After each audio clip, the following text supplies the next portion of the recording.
समाजातल्या कुप्रथा संपवल्या। आज त्यांना अभिवादन करण्याकरता या मूळ गावी या ठिकाणी मी आलेलो आहे। नुकतंच आम्ही अभिवादन केलंय, दर्शन घेतलेलं आहे आणि एक चांगला प्रकल्प महाराष्ट्र शासनाने या ठिकाणी स्मारकाचा तयार करण्याचं ठरवलं आहे। त्याचं आता प्रेझेंटेशन देखील मी घेतलेलं आहे। आमचा प्रयत्न असेल की लवकरात लवकर हे स्मारक या ठिकाणी विस्तारित स्वरूपामध्ये तयार करता यावं। साहेब तुमचं अभिनंदन, सामनातून अभिनंदन झाले। आज गडचिरोली बाबत अभिनंदन केले सामनाने तुमचं। चांगला आहे, धन्यवाद।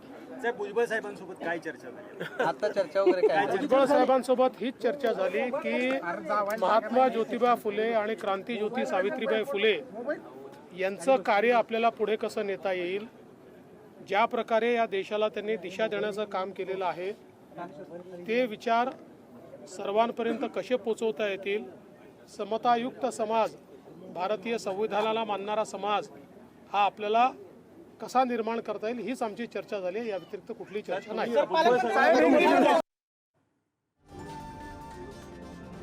फडणवीस माध्यमांशी बोलत होते। सध्या ते साताऱ्यातल्या नायगावात आहेत, जे सावित्रीबाईंचं जन्मगाव आहे, आणि तिथे त्यांना अभिवादन केलं आणि मग ते माध्यमांशी बोलत होते।